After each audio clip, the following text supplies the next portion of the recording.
बिस्मिल्लाहिर्रहमानिर्रहीम। अस्सलाम वालेकुम नाज़रीन, तव्हां ॾिसी रहिया Zulfikar Ali sir YouTube channel.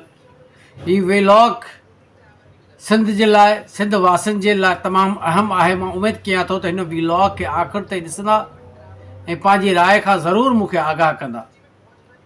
28 September 2023 ते सिंध सूबे जे अंदरि, शहीद बेनज़ीराबाद ज़िले जे अंदरि, तालके सकरन जे अंदरि, PS माड़ीपुर जलबाणी जी हद जे अंदरि हिकु दहशतगर्दी जो वाक़ियो पेश आयो, जंहिंजी FIR क्राइम नंबर 39/2023 रजिस्टर थी। उन वाक़े जे हवाले सां मां FIR जो मुख़्तसरन जाइज़ो वठी करे मुकमल तौर ते क़ानूनी हवाले सां ऐं FIR जे मतन जे हवाले सां मां हिन पंहिंजे व्लॉग में कोशिशि कंदुसि त पूरी सिंध वासियुनि खे आगाही ॾियां त हिन FIR में नुक़्सनि जे हवाले सां, हिन FIR खे कटजण जे हवाले सां कहिड़ी क़ानूनी पेचीदगियूं रखियूं वयूं हिन में, ऐं हिन वाक़े खे कहिड़ी अदालत में हुजणु खपे, उन ते मुख़्तसरन जाइज़ो मां ॾियणु चाहींदुसि त हीअ FIR दरअसल जेका कटी वई आहे 302 ऐं 324 पाकिस्तान पीनल कोड जे हवाले सां, यानी क़त्ल, खून थियो आहे। हाणे हिन FIR जे अंदरि 4 क़त्ल ॾेखारिया विया आहिनि, 4 खून। टोटल जेके शख़्स अली नवाज़ जलबाणी जेको पाण बि शहीद थी वियो, उन जे घर में वाक़ियो ॾेखारियल आहे त 28 सेप्टेम्बर 2023 ते 2:45 बजे धार 10 शख़्स जिन जा नाला आहिनि FIR में, including complainant Rahib Khan Jalbani, Rahib Ali Jalbani FIR में लिखायो आहे त उन सां गॾु 9 ॿिया शख़्स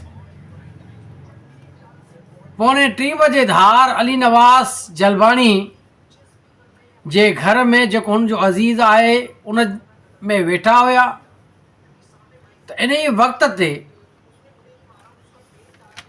घर जे ॿाहिरूं 5 पुलिस मोबाइलूं ऐं हिकु अछे रंग जी वीगो ऐं हिकु अछे रंग जी ब्लैक कलर जी वीगो ऐं 3 कानून नाफ़िज़ कंदड़ इदारनि जूं गाॾियूं बीठियूं, जिन मां 40-50 मुख़्तलिफ़ सरकारी वर्दियुनि पहिरियल ऐं 10 सिविल कपिड़नि में मलबूस माण्हू लथा, जिन लहण सां असांखे चयो त तव्हां दहशतगर्द आहियो। असांखे चयो त याने कहिड़ा कहिड़ा शख़्स, कहिड़ा कहिड़ा माण्हू अली नवाज़ जलबाणी जे घर में मौजूदु हुया, उन्हनि जा नाला बि हिते मां हिन व्लॉग जे अंदरि ज़िक्र करणु मुनासिबु सम्झां थो। त फ़रियादी आहे राहिब अली जलबाणी, उनजो भाउ सिजावल जलबाणी, उनजो अज़ीज़ इमाम बख्श जलबाणी, निज़ामुद्दीन जलबाणी, मेमार जलबाणी, इमामुद्दीन जलबाणी, अलहदाद जलबाणी, सारंग जलबाणी, अली नवाज़ जलबाणी, लियाकत जलबाणी। इहे 10 शख़्स मौजूदु हुया अली नवाज़ जलबाणीअ जे घर में, जो उहे सभई राहिब अली जलबाणीअ जे चवण जे मूजिबि, FIR जे कंटेंशन जे मूजिबि, त उन्हनि हिननि खे चयो त तव्हां दहशतगर्द आहियो, अॼु तव्हांखे न छॾींदासीं, मारे खून कंदासूं, ईअं चई सिधी फायरिंग शुरू कई। जंहिं फायरिंग में मुंहिंजो भाउ सुजावल जलबाणी ऐं अज़ीज़ निज़ामुद्दीन जलबाणी थॾे ते फोत थी विया, ऐं हर हिकु इमामुद्दीन, मेमार जलबाणी, इमामुद्दीन जलबाणी, अलहदाद जलबाणी, सारंग जलबाणी ऐं अली नवाज़ जलबाणी ऐं लियाकत जलबाणी शदीद फायरिंग सबबि ज़ख़्मी थी पिया। फ़ौतियुनि ऐं ज़ख़्मियुनि खे खणाए शदीद फायरिंग सबबि ॻोठाणा जॾहिं गॾु थी विया, पोइ ॻोठाणनि जी मदद सां फ़ौतियुनि ऐं ज़ख़्मियुनि खे ताल के अस्पताल सकरंड आयासूं ऐं रस्ते में इमाम बख़्श ऐं मेमार फ़ौत थी विया। पोइ असां चइनी फ़ौतियुनि जा लाश नेशनल हाईवे ते रखे एहतजाज कयो। पोइ मथियल लाशनि जो पोस्टमार्टम कराए फारिग थी हाज़िर थी फ़रियाद थो करियां त जांच थी। इहा आहे FIR जो मतन। मां फैक्ट्स न वेंदुसि त उन में कहिड़े क़िस्म जूं शयूं हुजणु खपनि। हा, लेकिन मां हिते अफ़सोस सां चवां थो त फ़रियादी साहब खे शायदि अहिड़ी कंसल्टेशन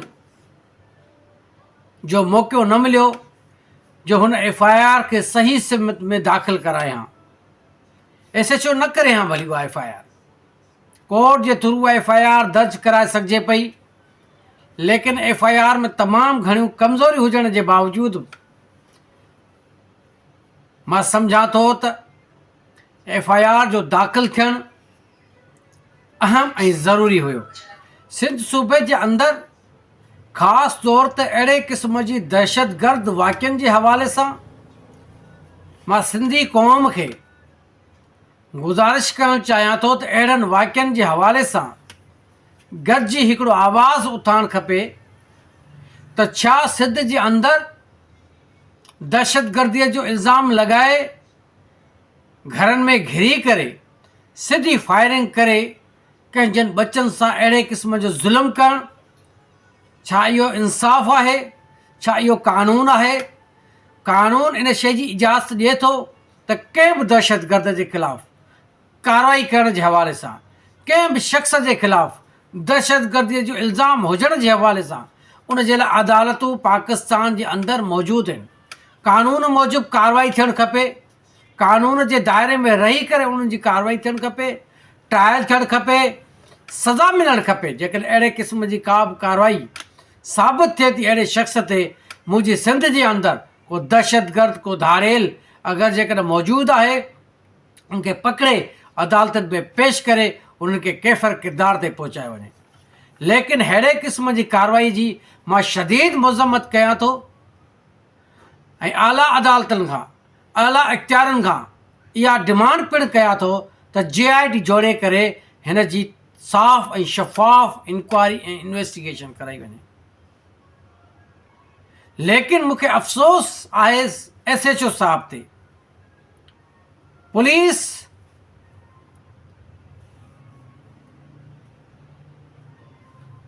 हिन केस जे अंदरि दहशतगर्द वाक़े खे ऑर्डनरी कोर्ट, आम अदालतनि जी कोर्ट जी FIR दर्ज करे बदनीयती त ज़ाहिर करे छॾी, लेकिन इन SHO साहब खे इन शइ जी ख़बर आहे त जवाबदार केरु आहिनि। SHO साहब जे ख़िलाफ़ु कार्रवाई थियणु खपे त दहशतगर्दीअ जी FIR खे